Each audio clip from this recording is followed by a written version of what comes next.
뉴스에 시작합니다. 김인수입니다. 국민의힘에서 한덕수 권한대행의 대선 출마를 촉구하는 목소리가 공개적으로 터져 나왔습니다.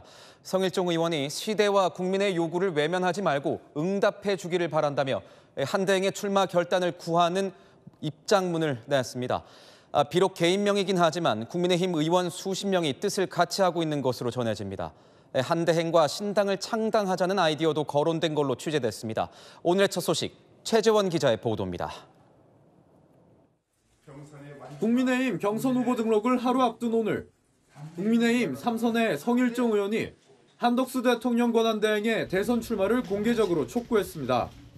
성 의원은 SNS에 한덕수 대통령 권한대행을 향해 우리 당의 많은 의원들이 한덕수 대행의 출마를 촉구했다며 한 대행은 국민의 요구에 응답해 주길 바란다고 밝혔습니다. 차기 정부는 인수위원회 없이 출범해야 하는 상황도 언급하며 공백 없이 국정을 이끌어갈 적임자는 한 대행이라고 강조했습니다. 당초 성 의원을 포함해 당내 현역 의원 50여 명이 이 같은 내용의 공동성명을 발표할 계획이었지만 지도부의 만류로 성 의장 개인 명의로 성명을 낸 겁니다. 같은 당 박수영 의원도 한덕수 띄우기에 나섰습니다.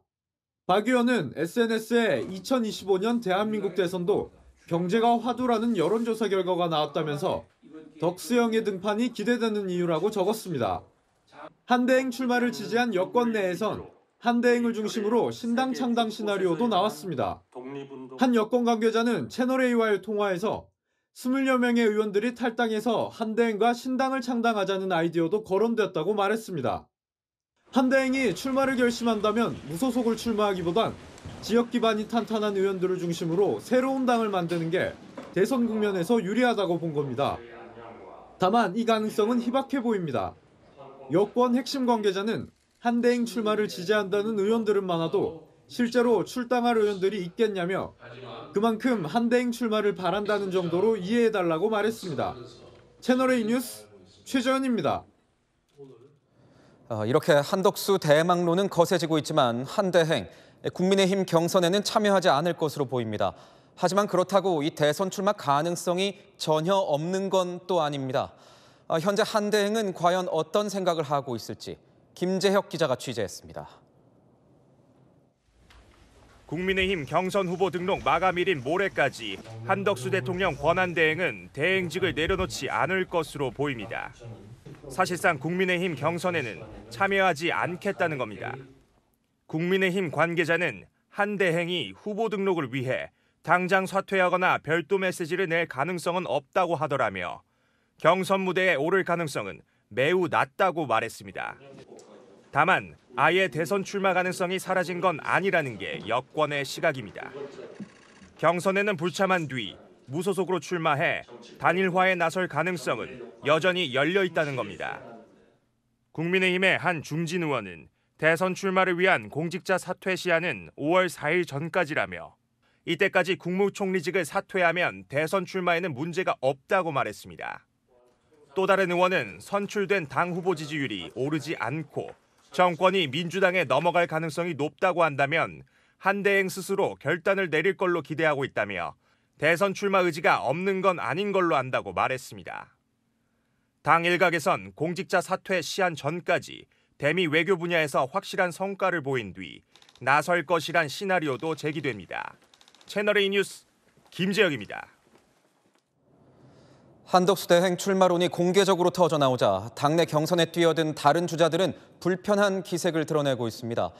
특히 한동훈 전 대표 측은 윤석열 전 대통령과 친윤 세력이 쓴 각본이라면서 강하게 반발했습니다. 이어서 남영주 기자입니다. 당내 중진들까지 한덕수 출마론을 띄우자 친한동훈계는 강하게 반발했습니다. 김종혁 전 국민의힘 최고위원은 한덕수를 사퇴시켜 무소속 후보로 밖에서 대기시키다 국민의힘 경선 후보가 선출되면 통합을 명분으로 재경선을 요구해 한덕수를 후보로 만들겠다는 것이라며 비판했습니다. 윤석열 전 대통령과 김건희 여사의 측근은 각본, 일부 찐윤 의원들이 연출, 한덕수 권한대행이 주연인 드라마라는 겁니다. 한동훈 전 국민의힘 대표가 한간에서 하는 얘기라며 한덕수 출마론의 현실성을 낮게 봤지만 역설적으로 한 권한대행 출마 시 파장을 의식한 거란 분석입니다. 국민의힘 다른 대권 주자들도 한대행의 현재 역할을 강조하는 방식으로 견제에 나섰습니다. 한덕수 총리 부분은 아마 굉장히 답답한 부분이 있어서 많은 분들이 걱정 속에서 다양한 상상력을 이야기하고 있다고 생각을 하는데요. 대행으로서의 그 역할에 집중해 주실 것을 또 부탁드리고 싶습니다. 어쩌면 지난번 박근혜 대통령 때 황교안 총리가 권한대행을 했을 때보다 저는 거의 10배 정도 일 많다고 생각합니다. 국민의힘 대선 경선 예비후보 등록일이 내일로 다가온 가운데 한 권한대행 출마 가능성에 대선 주자들이 촉각을 곤두세우고 있습니다. 채널A 뉴스 남영주입니다. 국민의힘은 내일 경선 후보 등록을 시작으로 본격적인 대선 레이스에 돌입합니다. 1차 경선 통과를 자신하고 있는 김문수, 한동훈, 홍준표 이 3명의 유력 주자들은 주말인 오늘도 바쁘게 움직였습니다. 이현재 기자가 보도합니다. 홍준표 전 대구시장은 내일 공식 출마 선언을 한 뒤 모레 비전 발표회를 엽니다. 헌법재판소 폐지 등 선제적으로 밝힌 대선 공약들을 구체적으로 설명할 예정입니다. 자신을 취준생이라 표현하며 청와대에 취직해 5년간 나라를 다시 만드는 일에 매진하겠다고 밝혔습니다. 교회 예배에 참석한 김문수 전 고용노동부 장관. 공개 일정은 최소화한 채 당 토론회 준비에 하루 4시간에서 6시간씩 실전 수준으로 매진하고 있습니다. 내일은 정치 풍자로 유명한 예능 프로그램도 녹화합니다. 당원들은 저를 잘 아시고 있기 때문에 일반 국민들 중에 잘 모르시는 분들, 이런 분들을 주로 언론에 인터뷰도 하고. 야인 시절이 길었던 만큼 김문수 알리기에 초점을 맞춘 것으로 풀이됩니다. 한동훈 전 대표는 강풍으로 야외 일정이 취소되자 깜짝 라이브 방송을 했습니다. 네이비 수트는 왜 안 입으시냐고요? 지금 제가 네이비를 입었는데요. 이게 뭐 남자 옷이랑 게 비슷비슷해서 네이비나 까만 거나 거기에요.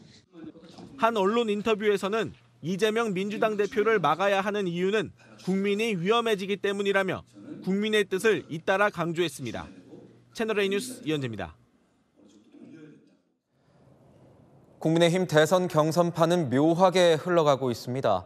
특히 이른바 빅4에 들어가기 위한 이 당내 주자들 주말에도 분주히 움직였습니다. 윤석열 전 대통령 탄핵 반대에 앞장섰던 윤상현 의원이 이 출마를 결심했고 유승민 전 의원은 대선 경선 불참 의사를 밝혔습니다. 김정근 기자입니다.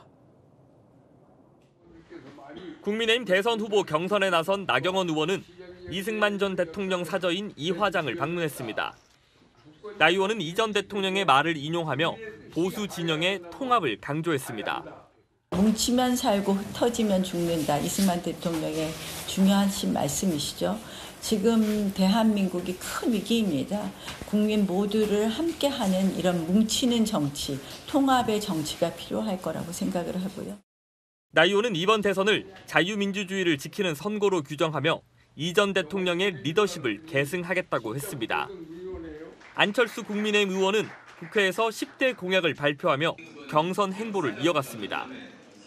이젠 과거의 법률가가 아닌 미래를 이해하는 과학자가 국가를 이끌어야 한다며 인공지능과 반도체 등 전략 산업을 육성하겠다는 뜻을 밝혔습니다. 민주당에서 AI 특위위원장이 현재 이재명 대표가 맡고 있습니다만 그건 사실은 대선용이지 본인이 그 분야의 전문가라서 맡은 건 아닙니다. 저는 전문가라서 맡았습니다.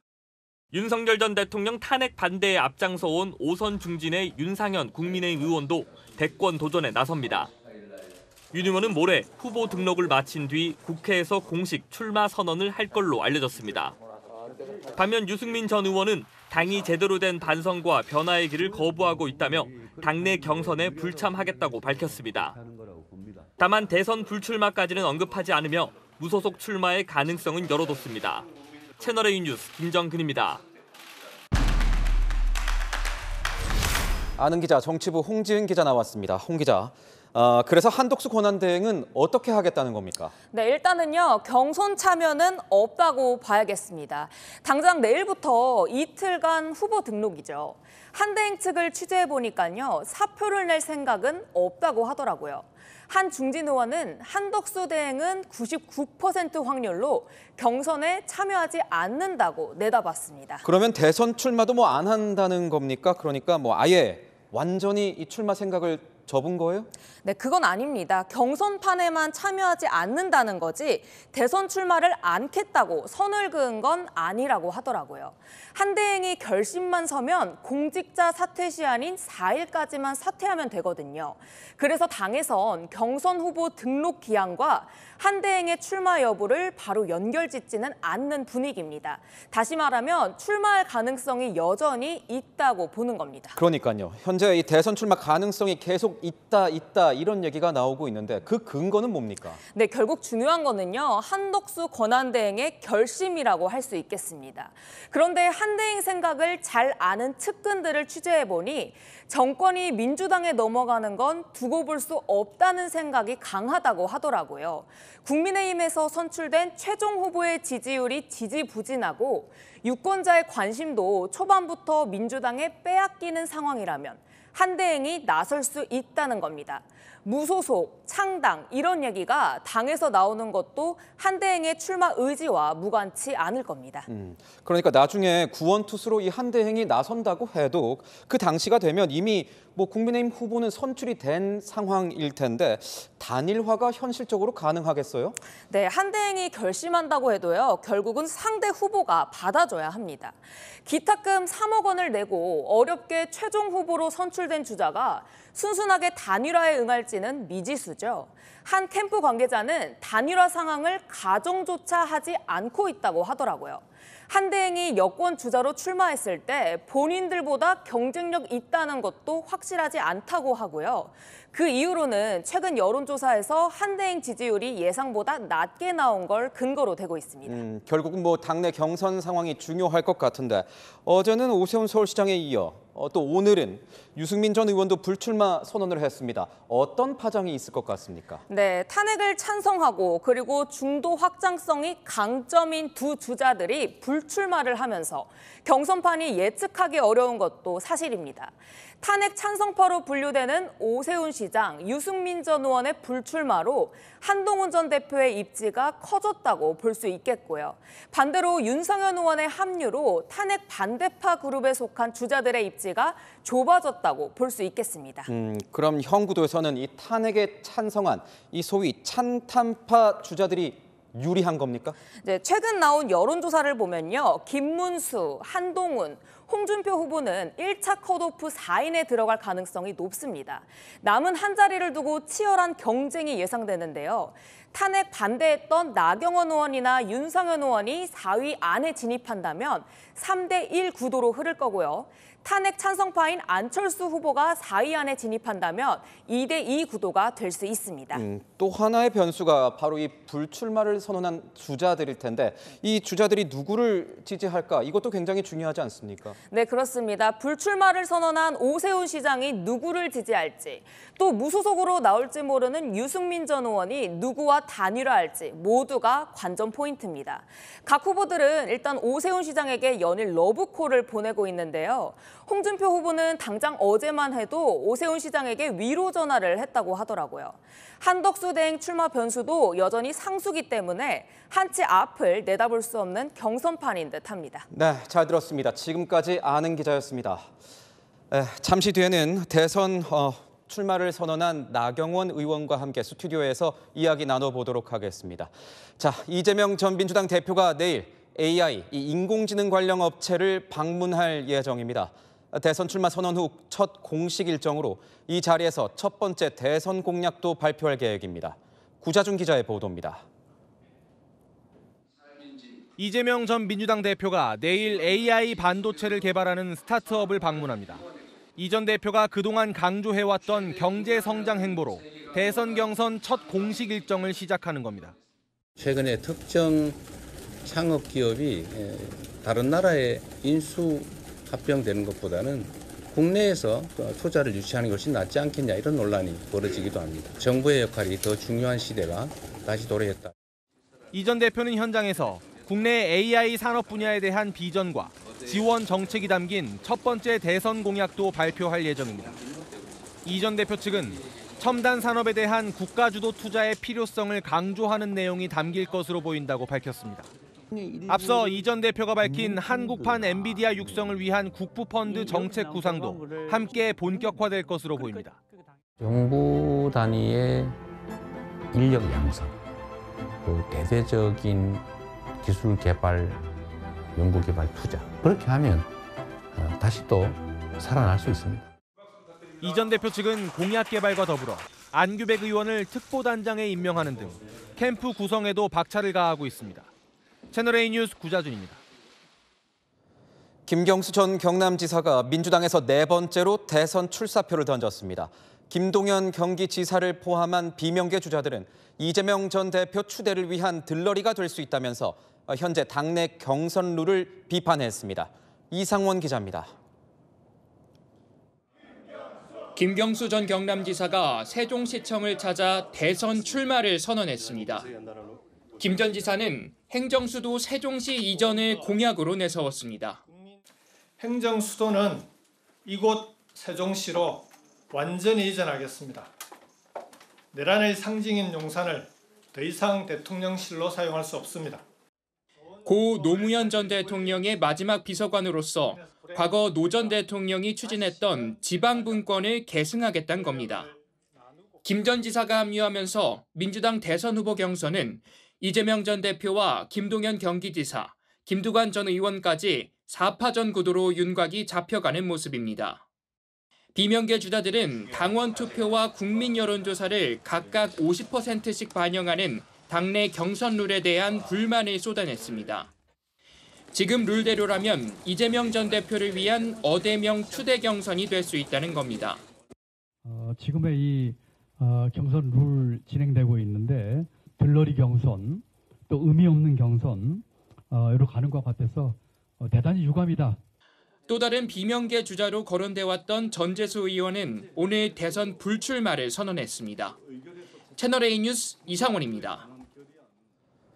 관세 폭탄을 마구 던지고 있는 미국 트럼프 행정부가 갑자기 스마트폰과 노트북 같은 일부 전자제품을 이 상호 관세 대상에서 제외하겠다고 밝혔습니다. 애플을 포함한 미국 빅테크 기업들의 충격을 줄이려는 시도로 보이는데 이런 오락가락 정책이 혼란을 야기한다는 비판이 적지 않습니다. 문예빈 기자입니다. 미국 관세국경보호국이 일부 전자제품을 상호관세 대상에서 제외하겠다고 발표한 것은 현지 시각 11일 밤 75개국의 상호관세 90일 유예 조치를 내린 지 하루 만입니다. 제외 대상에는 스마트폰과 노트북, 컴퓨터, 메모리칩, 반도체 제조 장비 등 총 20개 품목이 포함됐습니다.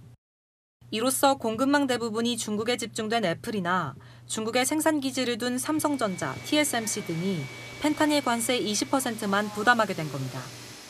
특히 미국 시가총액 1위인 애플이 휘청거릴 정도로 타격을 받고 소비자들의 반발이 거세지자 트럼프가 한 발 물러났다는 분석이 나옵니다. 트럼프가 중국에 부과한 총 145% 관세를 아이폰 16 프로맥스 모델에 적용하면 한 대 값이 400만 원 이상이 됩니다. I would not pay $2,300 for an iPhone for the newest iPhone for any reason.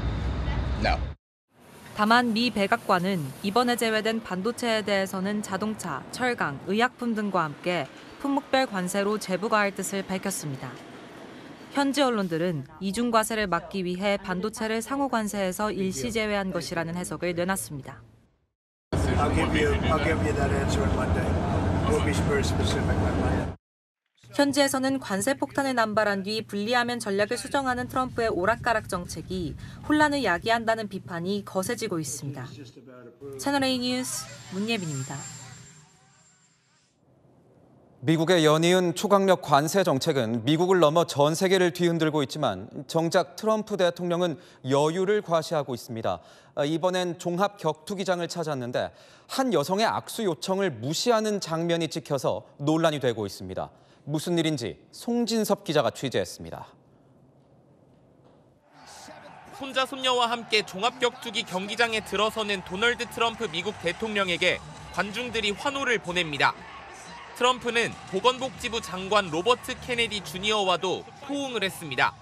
그런데 바로 옆 케네디 부인 셰릴 하인즈는 그냥 지나칩니다. 악수를 먼저 건넨 하인즈는 황당하다는 표정을 감추지 못합니다. 심지어 지나치는 트럼프의 팔을 잡아보지만 트럼프는 다음 사람에게 과장된 몸짓으로 인사를 건넵니다. 이 장면은 SNS를 통해 삽시간에 퍼졌고 현지 매체들도 일제히 보도했습니다. 이후 트럼프가 케네디 부부와 대화를 나누는 장면도 포착됐지만 뉴욕타임스는 트럼프의 무시가 걷잡을 수 없이 퍼져버렸다고 보도했습니다. 뉴스위크는 골수 민주당 지지자인 하인즈를 트럼프가 불편해하고 있다고 분석했습니다. 남편인 케네디가 지난해 대선 당시 무소속으로 출마했다 사퇴 후 트럼프를 지지하게 됐는데 당시에도 트럼프가 아닌 남편만 지지한다고 밝혔습니다. She's a lifelong Democrat, and the idea of me supporting Donald Trump as president she would have never imagined, that she never wanted in her life. That 트럼프 개인뿐 아니라 백악관 공식 SNS도 이 영상을 공유한 가운데 하인즈에 대한 트럼프의 앙금이 아직도 남아있는 것 아니냐는 해석이 나오고 있습니다. 채널A 뉴스 송진섭입니다. 주말인 오늘 전국에 태풍급 강풍이 불면서 비바람이 몰아쳤습니다. 몸을 가누기 힘들 정도의 바람에 가로수는 뿌리째 뽑혔고 전신주도 힘없이 쓰러졌습니다. 보도에 장호림 기자입니다. 강한 바람에 빗줄기가 옆으로 들이치면서 앞이 보이질 않습니다. 두 손으로 우산을 꽉 잡아봐도 바람과 맞서기엔 역부족. 시민들의 몸이 바람에 밀려 휘청입니다. 거리에 세워놨던 오토바이와 자전거는 바람에 떠밀려 줄줄이 쓰러졌습니다. 4월 날씨 같지 않게 눈발에 우박까지 날리면서 시민들의 옷차림은 겨울로 돌아갔습니다. 낮에 벚꽃놀이 하고 겨울 옷 이제 다 정리를 했는데 갑자기 막 눈 오고 지금 눈물 날 정도로 바람이 부니까 순간 풍속이 초속 20m를 넘는 태풍급 강풍에 곳곳에서 바람 피해가 속출했습니다. 오늘 새벽 울산에선 바람에 날아간 폐공장 지붕이 전선과 전봇대를 덮쳤습니다. 충격으로 전봇대가 휘어져 버렸고 인근 마을 50여 세대엔 전력 공급이 끊겼습니다. 제주에선 뿌리채 뽑힌 가로수가 차도를 가로막았고 수원에선 식당 간판이 아래로 떨어져 차량 유리창이 깨지는 피해가 났습니다. 다른 상가에서도 우박 때문에 옥상 전기 설비가 고장나 1시간가량 정전이 발생하는 등 시민들이 큰 불편을 겪었습니다. 채널A 뉴스 장호림입니다. 중국도 역대급 강풍에 난리가 났습니다. 시속 165km가 넘는 바람이 불면서 각종 피해가 속출하고 있습니다. 오늘 우리나라에 분 강풍도 중국의 영향이 큽니다. 베이징에서 이윤상 특파원이 전합니다. 중국 중부 허난성의 한 아파트 단지. 행인에게 갑자기 철제 구조물이 날아듭니다. 철제 구조물에 깔린 행인은 부상을 입었습니다. 중부 후베이성의 중학교에선 강한 비바람에 창문이 떨어져 교실 안이 아수라장이 됐습니다. 산시성에선 쇼핑몰 지붕이 통째로 뜯기고 허베이성에선 택배 차량 앞에 있던 창고가 순식간에 날아가는 일도 발생했습니다. 그제 밤부터 중국 중북부 지역에 최대 풍속 시속 165km의 강풍이 불면서 곳곳에서 피해가 속출한 겁니다. 수도 베이징도 피할 수 없었습니다. 아파트 외벽이 종잇장처럼 떨어지고 유리창이 파손됐습니다.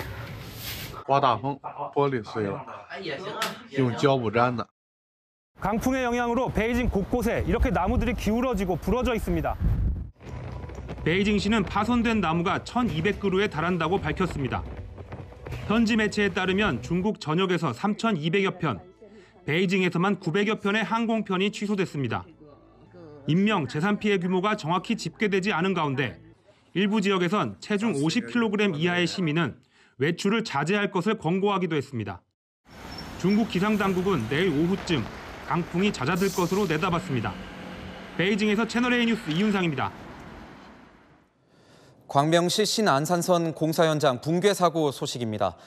현장에 매몰됐던 2명 중 1명은 구조가 되었지만 나머지 1명은 여전히 실종 상태입니다.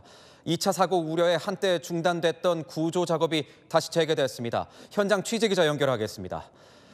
최다함 기자, 지금도 구조 작업이 진행 중이죠? 네, 오후 2시부터 재개된 구조 작업이 5시간째 접어들고 있지만 아직까지 실종자 구조 소식이 들려오진 않고 있습니다. 지금은 구조 현장 인근에 위험물 제거 작업이 한창인데요. 강한 바람 때문에 크레인을 활용한 위험물 제거 작업에도 어려움을 겪고 있습니다. 실종자 구조 작업은 어제부터 내린 비와 눈 때문에 18시간 정도 중단됐다가 오늘 오후 재개됐습니다. 물기가 많은 지면이 물러져 추가 붕괴할 가능성 때문에 실종자를 수색할 구조대원을 지하로 투입하지는 못하는 상황입니다. 소방당국은 위험한 구조물을 제거, 고정한 다음 구조대원을 내려보낸다는 계획입니다. 공사장 주변 안전펜스 제거 작업을 시작으로 오후 기상 상황에 따라 상부 붕괴될 위험이 있는 낙하물, 즉 컨테이너나 포크레인 등 고정 작업을 시작할 예정입니다. 구조대 투입 시점이 늦어지면서 실종자를 구할 골든타임도 줄어들고 있습니다. 매몰자의 골든타임은 통상 72시간 안팎인데 현재 사고 이후 52시간이 지났습니다. 한편 교육당국은 사고 현장에서 50여 미터 떨어진 초등학교에 대해 내일과 모레 최소 이틀간 휴업 조치를 했다고 밝혔습니다. 지금까지 경기 광명시 신안산선 붕괴 사고 현장에서 전해드렸습니다. 부산의 한 도로에서 대형 땅 꺼짐 현상, 싱크홀이 발생했습니다. 횡단보도 한복판이 순식간에 땅 속으로 꺼졌습니다. 김민환 기자의 보도입니다. 도로 횡단보도 한가운데가 뻥 뚫려 있습니다. 지하로 연결된 배관이 훤히 모습을 드러냈습니다. 오늘 오전 5시 40분쯤 부산 사상구에서 가로 5m, 세로 3m, 깊이 4.5m의 싱크홀이 발생했습니다. 도로를 이제 못 가게 막고 안전 조치하고 있는 중에 싱크홀이 발생을 해가지고요. 싱크홀 조짐이 있다는 경찰 신고를 받은 관할구청이 사고 전 미리 도로를 통제하면서 인명피해를 피한 겁니다. 지하철 공사 현장 인근으로 지난해까지 9번이나 비슷한 사고가 발생했습니다. 공사장 안에서의 내부적인 문제가 발생하고 있지 않은 것으로 확인을 하였고요. 집안 자체가 연약한 매립축으로 형성이 되었다는 부분이 있고요. 오늘 오전 서울 마포구 애우개역 인근에서도 깊이 1m 규모 땅꺼짐 현상이 발생했습니다. 긴급 복구에 나선 마포구는 사고 원인을 조사할 계획입니다. SUV 앞유리와 운전석 창문이 모두 깨져 있고 범퍼도 찌그러졌습니다. 어제 저녁 10시쯤 전남 구례군의 한 도로에서 바위돌이 굴러떨어져 차량에 부딪혔습니다. 70대 운전자는 부상을 입었지만 생명에는 지장이 없는 것으로 알려졌습니다. 구례군은 굴착기를 동원해 도로를 막고 있던 바위돌을 1시간여 만에 치웠습니다. 채널A 뉴스 김민환입니다. 파크 골프는 배우기도 쉽고 비용도 싼 편이라서 고령층을 중심으로 이용 인구가 꾸준히 늘고 있습니다. 곳곳에 파크 골프장이 들어서고 있는데 무단으로 만든 불법 골프장도 적지 않습니다. 문제는 단속을 벌여도 신경조차 안 쓴다는 겁니다. 김대욱 기자의 단독 보도입니다. 골프채를 들고 335 잔디밭을 누빕니다. 군데군데 깃대가 꽂혔고 잔디가 밟힌 흔적이 역력합니다. 정식 파크 골프장이 휴장하자 하천 인근에 무단으로 골프장을 설치한 겁니다. 명백한 하천법 위반입니다. 잔디밭 곳곳에는 홀컵이 설치돼 있고 주변 잔디는 모두 죽어 흙바닥이 드러난 상태입니다. 대전시는 현수막 4건대 이어 현장 단속까지 나섰습니다. 원상에 협복할 수 있도록 좀 협조 좀 부탁드립니다. 예. 알겠습니다. 그러나 그 순간에도 철수는커녕 연습을 이어갑니다. 하청 전용 안 받고 하고 있는 거를 다 인지를 하고 있으면서도 우리는 또 우리대로 운동을 한다 이런 식으로 대응을 하다. 시민들과 언쟁도 오갑니다. 여기가 하지 말라고 돼 있잖아요. 갈 데가 없는 거 어떻게 해요? 여기 전장 타지 말라면 안 타겠습니까? 파크 골프를 치는 시민들은 시설 부족을 주장합니다. 실제가 없어요. 의인 인구로 봐서 의인 지금 반찬하는데 3배 정도 더 늘려야 돼요. 대전시는 원상 복구가 되지 않으면 고발 조치할 계획입니다. 서울 대모산도 파크 골프장 설치 계획을 놓고 갈등을 빚고 있습니다. 운동도 되고 즐기고 햇빛 보면서 많이 걷고 너무 좋죠. 자연을 훼손하게 되면 산업태도 위험이 있을 거고. 전국적인 파크 골프 열풍만큼 불법 운영과 환경 훼손 같은 논란도 이어지고 있습니다. 채널A 뉴스 김도욱입니다. 최근 강남 3구와 용산구에서 초고가 오피스텔이나 단독주택, 다세대 주택의 거래량이 늘고 있습니다. 토지거래 허가제는 아파트에만 적용되는 만큼 아파트가 아닌 주거 형태들이 반사 이익을 보고 있는 겁니다. 김태우 기자가 취재했습니다. 서울 송파구의 초고층 빌딩에 입주해 있는 한 오피스텔. 해당 지역이 토지거래 허가구역으로 재지정된 후에도 이곳에선 최고가 행렬이 이어지고 있습니다. 이 오피스텔 245제곱미터짜리 매물은 현재 매매가 100억 원에 나와 있는데요. 1년 전 거래된 가격에 비해 7억 원 가까이 올랐습니다. 매매 시 실거주를 인증해야 하고 구청장 허가도 받아야 하는 인근 아파트들의 거래는 크게 줄었지만 오피스텔은 규제 대상에서 빠져 매매 문의가 끊이지 않습니다. 여기가 아파트는 다시 또 막혀놨기 때문에 안 된다고 다들 하고 있고 오피스텔이랑 똑같은 것 같습니다. 서울 용산구의 아파트 단지처럼 동별로 토허제 적용 여부가 갈리는 곳도 있습니다. 전체 32개 동 중 11개 동이 건축물 대장상 연립주택으로 분류되기 때문입니다. 실제로 지난달 243제곱미터 연립주택 세대는 175억 원에 거래되며 최고가를 기록했습니다. 같은 지역에서도 토허제 적용 여부가 다른 걸 두고 부동산 규제 사각지대라는 지적이 나옵니다. 아파트 가격은 안정될 수 있지만 상대적으로 비아파트 부분의 가격이 올라갈 가능성이 높아요. 형평성 논란이 있을 수 있습니다. 전문가들은 당분간 토허제 틈새를 노린 비아파트 거래가 이어질 걸로 내다봤습니다. 채널A 뉴스 김태우입니다. 일본 엔화가 강세를 보이고 있습니다. 100엔당 원화 환율이 1,000원을 넘어섰습니다. 그동안 엔저 현상에 따른 저렴한 비용으로 인기를 끌었던 일본 여행 수요가 급격히 주춤하는 모습입니다. 임종민 기자의 보도입니다. 한국과 일본으로 가는 항공편이 몰려있는 김포국제공항입니다. 지난달까지만 해도 일본으로 향하는 여행 수요가 많았지만 이번 달 들어서는 다소 주춤해졌습니다. 엔저 특수가 사라진 영향입니다. 뭐라도 하나 더 사 먹을 수 있는 만큼 그 금액이 오른 거라서 저 같은 경우에도 그 엔화가 너무 많이 올라가지고 그 대만이나 베트남 쪽 생각을 했었는데 지난해 850원대까지 떨어졌던 엔화는 2년 만에 1,000원대까지 뛰어 올랐습니다. 가장 저렴했던 작년 대비 여행 경비가 20% 가까이 뛰어오른 셈입니다. 엔화 강세는 다가오는 5월 황금 연휴 여행지 선정에도 영향을 미치고 있습니다.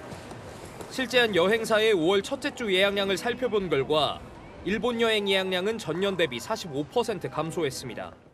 그 결과 지난해 3위였던 일본은 5위로 떨어졌고 무비자 정책을 시행한 중국이 일본을 앞질렀습니다. 엔화 가치 상승은 도널드 트럼프 미국 행정부가 촉발한 관세 전쟁의 여파로 분석됩니다. 시장의 불확실성이 커지며 안전자산으로 평가되는 엔화 수요가 늘고 동시에 달러 신뢰도가 일부 하락했기 때문입니다. 상반기 일본의 금리 인상 가능성도 제기되는 가운데 당분간 엔화의 강세는 이어질 전망입니다. 채널A 뉴스 임종민입니다. 검찰이 이재명 전 민주당 대표에게 무죄를 선고한 공직선거법 위반 사건 2심 재판부를 직격했습니다. 대법원에 제출한 상고 이유서를 통해서 위법 사유가 9개나 된다며 재판부의 판단을 조목조목 반박한 겁니다. 김지훈 기자의 단독 보도입니다. 그제 이재명 전 더불어민주당 대표 측이 선거법 재판 관련 검찰의 상고 이유서를 수령했습니다. 검찰은 300쪽 분량의 상고 이유서에서 이 전 대표에게 무죄를 선고한 2심 재판부 판단을 반박했습니다. 해석 자체로 논리 모순이고 비합리적이란 겁니다. 특히 백현동 부지 용도 변경은 국토부 요구를 따른 거란 이 전 대표 발언을 무죄로 본 판단은 위법하다면서 2심 재판부를 직격했습니다. 국토부가 요청해서 한 일이고 공공기관 이전 특별법에 따라서 저희가 응할 수밖에 없는 그런 상황입니다. 위법 사실을 9가지로 나눠 일일이 열거한 걸로 전해졌습니다. 2심 재판부가 이 전 대표가 발언한 문장을 자의적으로 나누고 재조합하거나 일반인이 이해하는 방식을 벗어나 실제 취지와 달리 해석했다는 게 이유입니다. 앞서 1심은 백현동 관련 발언 모두를 허위사실 공표로 보고 유죄를 선고했지만 2심 재판부는 정반대로 판단했습니다. 검찰의 상고 이유서에 대한 이 전 대표 측의 답변 제출 시한은 오는 21일까지입니다. 이후부터는 대법원의 심리가 본격 시작될 전망입니다. 채널A 뉴스 김지윤입니다. 대선 출마를 선언한 후보들과 이야기를 나눠보는 시간입니다. 오늘은 국민의힘 나경원 의원이 스튜디오에 나왔습니다. 어서 오십시오. 안녕하세요. 나경원 의원님, 바로 한번 여쭤보겠습니다. 높은 지지율이 나오지는 않는 상황입니다. 현재 당내에서는 유력 후보로도 이제 분류가 안 되고 있다. 이런 분석들이 나오고 있는데 당내 경선에서 이길 자신 있으십니까? 제가 금요일 날 출마 선언을 했는데 하루 만에 단숨에 4등했습니다. 오늘 아침 그 모 언론사 보도에 따르면 제가 4등이고 그 밑으로 쭉 오세훈, 안철수 다 뒤시던데요. 그래서 저는 하루 만에 돌풍을 일으킨 것처럼 이제 쭉 올라가는 일만 남았다. 그래서 아마 많은 분들이 하루 만에 이런 생각하실 텐데요. 그동안의 국민들께서 기대하시고 계셨던 것 아닌가, 기다리고 또 계셨던 것 아닌가 이렇게 생각합니다. 네, 중도층만 놓고 보면은 이 계엄은 좀 잘못됐고 탄핵을 찬성한다 이런 여론들이 좀 높은 것 같습니다. 탄핵 반대에 앞장을 서셨으니까요. 이런 중도층은 어떻게 좀 설득하실 예정이십니까? 그러니까 저희가 사실은 탄핵을 반대한 것 아마 굉장히 저는 사실 이번 탄핵 과정에서 또다시 대통령 선거를 또 하느냐 여기에 대해서 다시 한번 생각을 해봤습니다. 근데 그 이후의 모든 과정이요. 우리가 어떠한 큰 사건이 있었어도 우리가 이 헌법 가치, 법치주의가 굉장히 잘 지켜져야 되는데 공수처의 수사가 불법이었다든지 이런 절차 과정에 너무나 적법 절차가 지켜지지 않았습니다. 그래서 우리가 주장했던 것은 정말 헌법 가치를 더 잘 지켜야지 우리 대한민국이 한 단계 이런 과정에서도 성숙해 할 수 있다. 이런 부분을 많이 외쳤었습니다. 그리고 사실 이번에 출마하게 된 이유도 결국 그런 의미에서였습니다. 결국 대한민국의 이 헌법 가치가 제대로 지켜지지 않는다면 대한민국 앞으로 갈 수 없다 이런 뜻이라 이렇게 이해하시면 되겠습니다. 주말 사이에 정말 경선판이 많이 바뀐 것 같습니다. 오세훈 서울시장도 불출마하겠다고 하고 오늘은 유승민 전 의원이 그러니까 당내 경선에 불참하겠다 이렇게 선언을 했습니다. 나경원 의원님께 이건 유리해진 겁니까? 유불리를 따지기보다는 일단은 두 분이 참여 안 하셔서 굉장히 아쉽다는 생각을 합니다. 좀 더 다양한 후보들이 다양한 이야기를 함으로써 국민의힘 스펙트럼을 넓게 할 수 있는 그런 좀 기회가 되는데 아쉽다는 생각은 합니다. 근데 많은 분들이 이렇게 되면 유리해질 거라고 하더군요.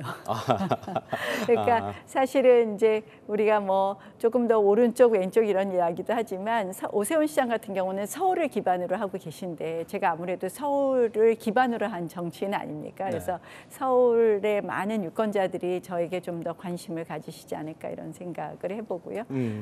또 유승민 후보는 생각은 많이 좀 저희가 지향하는 바는 좀 다르지만 또 비슷한 부분을 또 만들어갈 수 있지 않나 이렇게 생각합니다. 오늘 보니까 윤상현 의원이 이제 출마 선언을 하겠다 이렇게 밝혔습니다. 출마 결심을 한 건데 어떻습니까?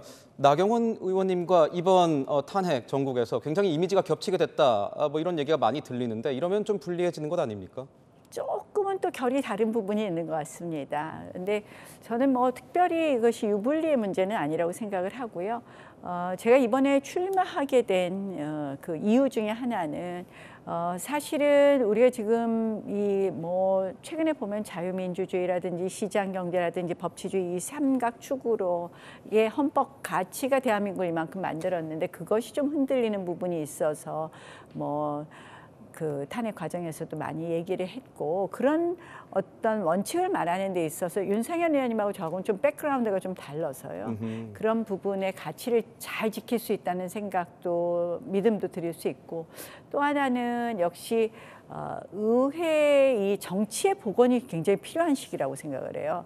이렇게 정말 나라가 막 마비된 여러 가지 이유 중에 하나가 이 정치가 실종되면서 완전히 이 큰 충돌이 결국 이렇게 만들지 않았을까? 네. 국정 마비라든지 이런 부분이 그래서 결국 정치의 복원인데 그동안 이제 저는 뭐 원내대표도 하고 당에서 좀 리더십의 자리에 있었기 때문에 그런 부분에 좀 차이가 있지 않을까 이렇게 생각을 합니다. 그 윤상현 의원도 뭐 윤심 얘기가 많이 흘러나왔고 나경원 의원님도 그 전에 대선 출마 전에 뭐 윤석열 전 대통령을 만났기 때문에 혹시 뭐 윤상현 의원이 출마한다는 사실은 좀 알고 있었습니까? 뭐 저는 알지는 못했고요. 저는 뭐 대통령님을 제가 먼저 요청해서 뵌 적은 없고 대통령님께서 계속 먼저 오라 하셨습니다. 이번에 탄핵 결정이 나고 나서 이제 오라 하셨는데 저는 사실은 대선에서 자꾸 뭐 대통령의 마음이 어디 있다 이런 파리를 하는 것은 적절하지 않다고 생각을 합니다. 저는 뭐 아까도 말씀을 드렸지만 이 보수 대통령이 2번씩이나 탄핵이 되고 우리가 조기 대선을 한다는 거 이게 얼마나 큰 에너지의 낭비입니까? 그러면서 사실 이 조기 대선을 가져온 여러 가지 뭐 원인을 생각하다 보면 제가 지금 나온 후보 중에서 한동훈 후보만큼은 반드시 이겨야 되겠다는 생각을 해봤습니다. 아 그렇습니까? 네. 그럼 이거 하나 여쭤볼게요. 한덕수 대행 추대론이 요즘 계속 나오고 있습니다. 이건 왜 그런 것 같으십니까? 이제 뭐 답답들 하시니까 지금 뭐 이게 통상 외교 안보가 중요하니까 그런 거 좀 총리께서 잘하시지 않을까 이런 생각들로 그런 말씀들을 하시는데 저는 더 이상 한덕수 대행을 흔들면 안 된다 이렇게 생각을 합니다. 왜냐하면 지금 관세 전쟁은 지금 관세 전쟁이 가장 지금 한복판에 있는 거거든요. 그래서 한덕수 대행이 지금 집중해야 될 것은 통상 관세 전쟁을 해결하는 것이다. 우리가 더 이상 흔들어서는 안 된다. 마지막 질문 짧게 한번 들어봐야 될 것 같습니다. 뭐 민주당에서 뭐 이재명 전 대표가 되게 대세론이 있다 이런 말이 나오고 있는데 이재명 전 대표에 맞서는 나경원 의원님만의 강점 뭡니까? 이재명을 이겨본 유일한 후보입니다. 이재명 대표가 제 작년 지역구 선거 때 9번 정도 왔나? 뭐 8번 왔습니다. 그래서 자기 지역구, 본인 지역구 말고는 제일 많이 왔는데요. 그래서 이재명을 이겨본 후보다 이렇게 얘기를 하고요. 두 번째는 역시 이재명 대표 이런저런 공약을 말하는데요. 지금 다들 못 믿습니다. 기업이 이제 자유롭게 뛰는 나라를 만들겠다고 하는데 반도체 특별법에 주 52시간 예외나 통과시켜달라 이렇게 얘기를 하는 것처럼 말의 신뢰성 문제인데요. 그런 부분에 있어서 대비된다 이렇게 말씀드릴 수 있겠습니다. 지금까지 나경원 의원이었습니다. 고맙습니다. 4월의 중턱에 곳곳엔 우박이 떨어졌고 대설특보가 내려진 강원도 설악산에는 한겨울처럼 눈보라가 휘몰아쳤습니다. 비나 눈은 내일 다시 전국에 시작될 텐데요. 밤사이 서쪽 지역에 비가 내리다 내일 낮 전국으로 확대되겠고 대부분 밤까지 내리겠습니다. 전국에 최대 20mm, 눈으로 내릴 경우에는 최대 5cm가 쌓일 전망입니다. 전국 많은 지역에 내려진 강풍특보는 유효하고요. 전해상엔 풍랑특보도 내려져 있는 만큼 강한 비바람에 유의해 주시길 바랍니다. 내일도 빗속에 반짝 추위가 이어집니다. 서울 4도에서 시작, 최고 10도에 그치겠고요. 그 밖에도 15도를 밑돌아 쌀쌀하겠습니다. 기온은 수요일에 급격하게 올라서 다시 21도를 웃돌 전망입니다. 날씨였습니다. 뉴스데이 마칩니다. 시청해주신 여러분 고맙습니다.